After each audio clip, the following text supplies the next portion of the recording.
Today, I shall teach you the open door policy in China introduced by the USA. The open door policy in China, in fact, hailed the principle of perfect competition and free trade in China. But still, we are to see that USA had certain ulterior motive to have a slice over the Chinese melon. And what was the real meaning of the open door policy and what was the background of the open door policy in China would be the topic of our discussion today. Since the days of the Opium War, the Western powers proceeded with the singular aim of opening China. The opening up of China began with the signing of the Treaty of Nanking in 1842. The Convention of Peking, signed in 1860, completed the process and China was turned into a semi-colonial country.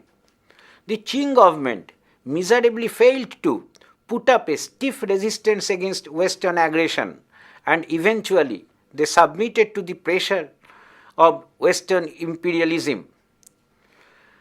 However, the Qing court, with the intention of refurbish its tarnished image, took certain measures, but all such efforts were exercises in futility.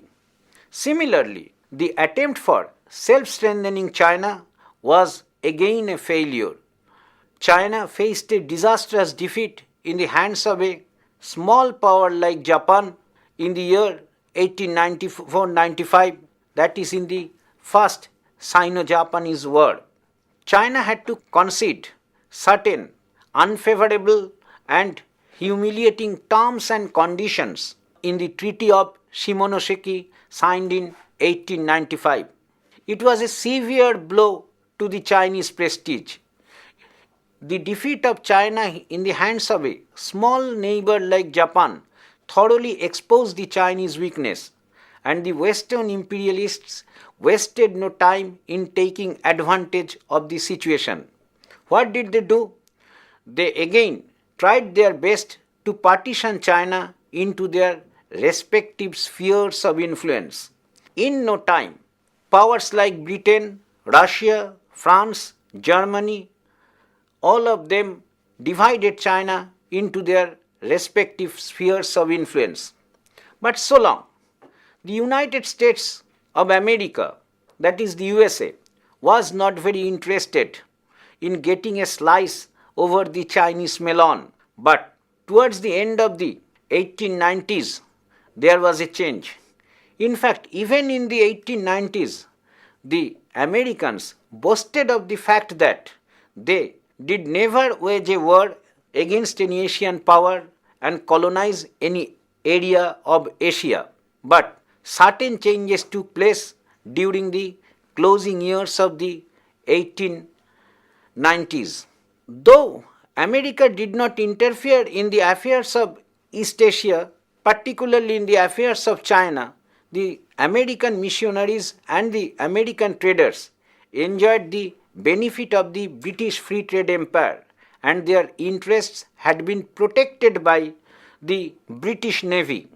But the Americans had not to bear the odium or much responsibility for it. But in the 1890s, there was a significant change in the US foreign policy. According to a famous historian, John K. Fairbank, the American people were more susceptible to imperialism or imperialist virus than they liked to think. In the second half of the 19th century, particularly after the American Civil War, there was a thoroughgoing change in the internal history of the USA. America gradually becoming an industrially advanced country, and towards the end of the 19th century, America was turned into a highly developed industrial country instead of a primarily agricultural country. The American industrialists got interested in getting the external markets for absorbing their industrial products. Moreover, they amassed and accumulated huge amount of capital. So it was natural that the American industrialists were in search for new areas of investment. So, the search for new markets and search for new areas of investment led America to take an aggressive policy towards other countries as well. In 1898, America launched an attack on Spain and waged a war against Spain, and eventually, after defeating Spain, the Americans had occupied two Spanish positions on the Pacific, Philippines, and Guam. Furthermore, the American planters and the American missionaries induced the US government to capture the Hawaiian island in the same year. Then there was a protest movement that broke out in Philippines against the American troops. When Americans invaded Spain, the Filipinos helped the American troops because they wanted to liberate themselves from the Spanish chain, but they wanted to reject a new master as well. They also did not like the American domination. So there was a resistance and protest movement in Philippines, and the US troops brutally suppressed the movement of the Philippines. Then again a new phase in the American history began. Then America turned her eyes towards China and became interested in having a slice of the big Chinese melon. But at that time, that is during the closing years of the 19th century, the United States of America was not that powerful to monopolize the vast and illimitable Chinese market. Moreover, it was equally impossible for the United States of America to turn the Pacific into an American lake. Apart from this, there was a hostile public opinion in America after America's war against Spain, and particularly after the ruthless suppression of the protest of the Filipinos. As the hostile public reaction broke out, the public opinion within the USA went against the US government. Hence, the US government wanted to proceed in a more diplomatic manner with much care and without haste at all. The first step was the declaration of the open door policy in China in September 1899. The open door policy in China had been declared by American Secretary of State John Hay. As it was declared by John Hay, it has been termed by the historians as the Hay Doctrine. And this was the introduction of the open door policy in China. How was China partitioned into several spheres of influence during the period? China had been divided into spheres of influence since the days of the Opium Wars. But after China's defeat in Japan, particularly Britain, Russia, Germany and France, they became very much aggressive. For example, Japan took the death of a missionary as a pretext and waged a war against China and said that these areas are mine. Russia took away Mongolia, Manchuria, port of Sakhalin, Port Dairen, etc. And nobody was there to protest. And they themselves made their own arrangement. The Western imperialist powers, particularly the European imperialist powers, they made their own arrangement in China. The Qing court, the Qing government was at bay. It had nothing to say.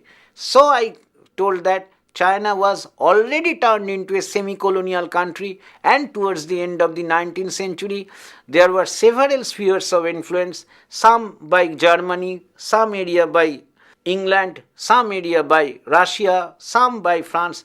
Their own law continued, their own tariff system continued, and they dominated and occupied China. But though there was an independent Chinese government, there was some difference between India and China in this regard. India was the colony of a British power alone, and there was no government, Indian government. First time English East India Company governed India, then after 1857, India came directly under the British crown. But this was not the point as far as China was concerned. There was a Chinese government. The Qing rulers, the Qing dynasty would rule China. But there were several spheres of influence. Russia said, this is my land, here my law would continue. Britain said, this is my area, here my law would continue. Thus, which has been called by the historians as cutting of the Chinese melon. They cut Chinese melon and took the slice as they liked. This was the very blatant exposure of imperialism in China in the later part of the 19th century. Countries who were trying to have their own influence on the Chinese part, were they all alone, or there was some kind of alliance between them? When they fought against China, they had made a makeshift alliance among themselves. But the principal guiding force of the alliance was their own interest. When the interest among them clashed, among the imperialists clashed, one was hostile to the other. For example, when Japan defeated China, Japan wanted some areas, Port Arthur and Dairen. Russia opposed it. Then Russia took it, then Great Britain opposed Russia. When China was the common enemy, then they had some understanding. I shall not use the term alliance. But when their interest dominated, the understanding would fade away and they would at loggerheads with each other. Because all of them are imperialist powers and self-seeking powers. They wanted to loot the Chinese wealth. Only one thing they had in their mind. So, we have seen that John Hay, the US Secretary of State, declared the open door policy in September 1899. Though the open door policy had been introduced by the USA, it has been argued by a group of historians that the real innovator of the open door principle was not the USA, was in fact Great Britain. Great Britain from the very beginning was very much apprehensive of the fact that the partition of China into several spheres of influence might hamper her free trade interest on the basis of perfect competition. Being the industrially most advanced country, Great Britain realized that it would be inimical to her commercial interest if the other powers in their respective spheres of influence would deter Britain to make any free trade. It was the apprehension and fear of Great Britain from the very beginning. So Great Britain did not want that China should be partitioned in the spheres of influence of several powers. But the reality said the opposite. It was not possible for Britain to monopolize everything. The other powers were very much active there. Particularly, Britain was very much apprehensive of Tsarist Russia. Russia made Manchuria their own colony. Russia was very much active in Mongolia, and Russia disturbed the British free trade like anything. So, from the very beginning, Great Britain had the apprehension that her free trade on the basis of perfect competition might be hampered in the spheres of influence of the other powers. But the partition was on the anvil. Partition was imperative. It was not possible for Great Britain to avoid partition under any circumstances. So Great Britain had no other alternative but to turn to America. Sir Julian Ponsford, a British minister in Washington, sent 2 notes to the States Department of the United States of America. In the note, Ponsford emphasized that a joint declaration of free commercial opportunity should be endorsed jointly by Britain and the USA. But he was not successful. In fact, John Sherman, then the US Secretary of State, was reluctant to accept the British proposal. But British still did not give up the idea. They still thrived on the idea of open door, that China should be an open door country where every country should be able to be allowed free trade on the basis of perfect competition. Another British official and a very high customs official in China, Hippesley, impressed upon his American friend Rockhill in this regard. He impressed the idea upon Rockhill and gave a memorandum to Rockhill. At that time, Rockhill was the advisor to the Secretary of State John Hay on Far Eastern affairs. And it should be noted that by this time, John Sherman resigned from the post of the US Secretary of State and John Hay became the new US Secretary of State. On the basis of the Hippesley Memorandum, a memorandum had been prepared, a new note had been prepared, and it was submitted to John Hay. And John Hay then declared the open door policy, and not only declared the open door policy, he delivered the note to the countries like Britain, France, Russia, Italy, and Japan. Almost all the countries, after few hesitation, accepted it, that everybody would be able to have the right of free trade and equal commercial opportunity throughout China. What was there in the Hay Doctrine? What was the essence of the open door policy? The open door policy essentially emphasized on three major points. Three major points had been emphasized. One, no foreign interference with local administration in the spheres of influence would be allowed. Two, in the open ports, the Customs Department of China would collect the tariff according to agreement, and there should be no foreign intervention. And number three, no foreign power would impose any discriminatory tariff on the commercial goods of other countries in their respective spheres of influence. These were the three major points that was emphasized and categorized in the Hay Doctrine, that is in the open door policy, that if this was the sphere of influence of Russia, Russia would not disturb the local administration of China, and Russia should not impose any discriminatory tariff on the British and American goods. As British and America was economically more solid than Russia, they were afraid of the fact if they were given a discriminatory attitude, particularly on the imposition or levying tariff, it would be difficult for them have a free commercial opportunity throughout China, in the vast market of China. And in fact, this was the essence of the open door policy.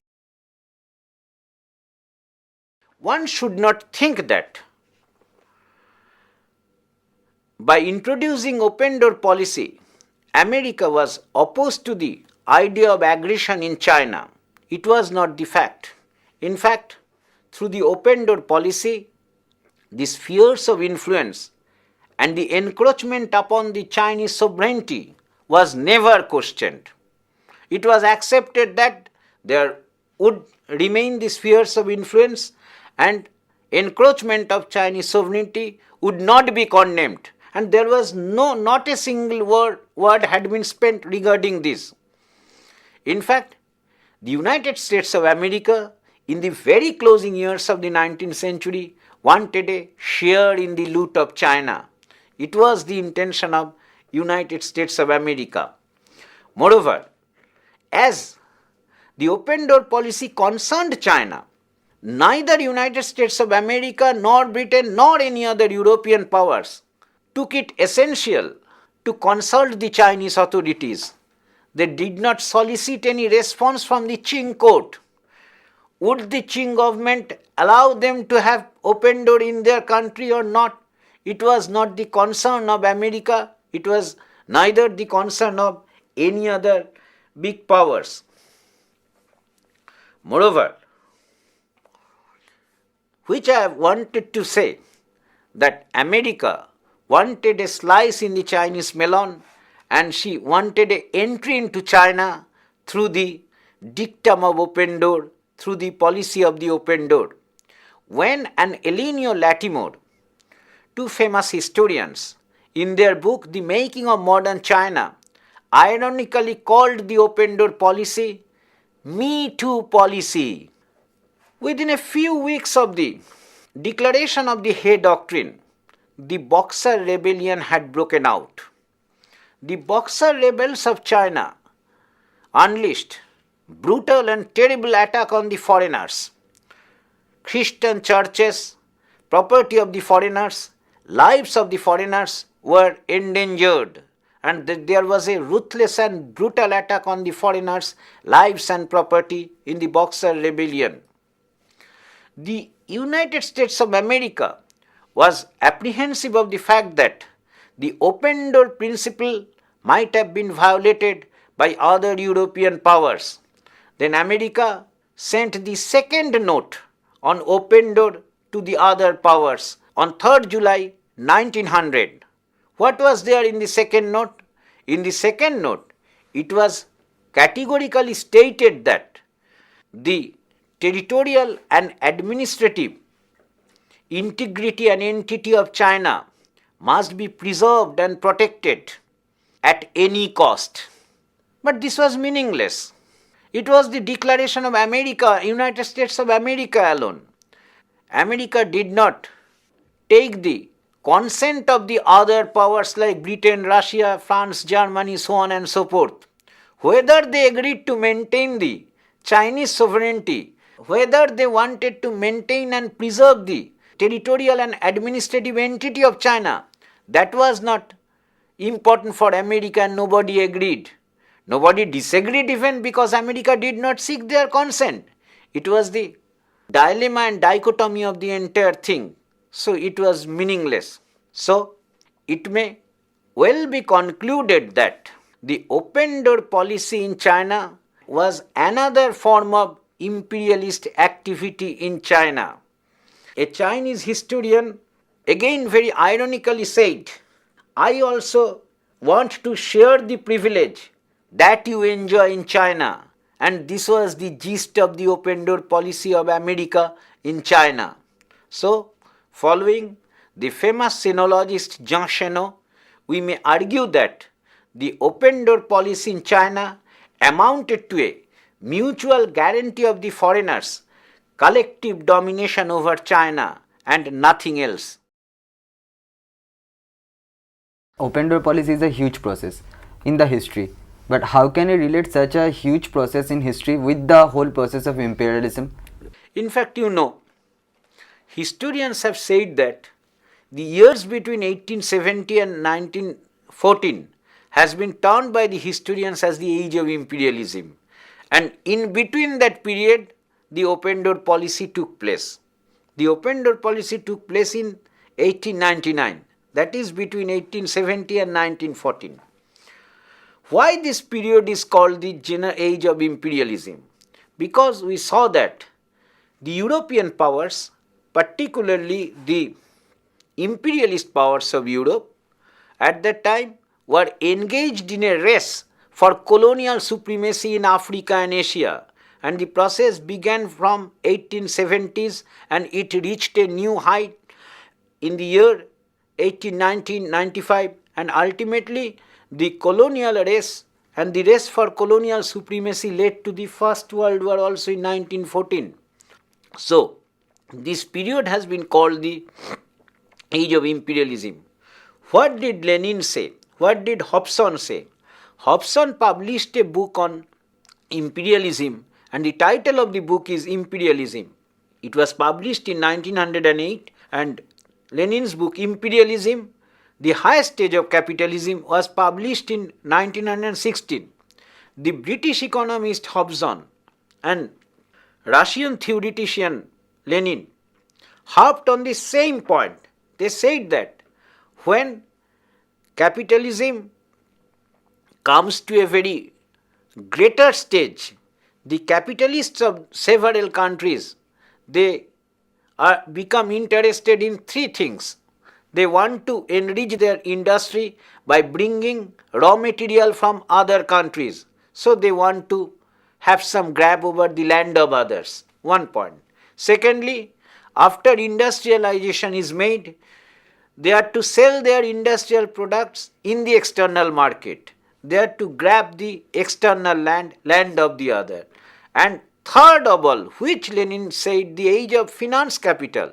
That is the important thing, is that the industrialists, after accumulating huge amount of capital, they go in search for new areas of investment. They want to invest their capital in your own country, not in your own country, not in their own country, in your country as well. These three phases are the phases of high stage of capitalism, which gives rise to imperialism. And if we see the intention of America in declaring the open door policy and unstinting support of Great Britain in this regard, what we see? America did not wage a single word against China. Rather, they imposed the principle for having new markets, for selling their own goods, for absorbing their own industrial products, and at the same time, the United States of American industrialists were also interested in search for new areas of investment. So it was definitely related to the general history of imperialism.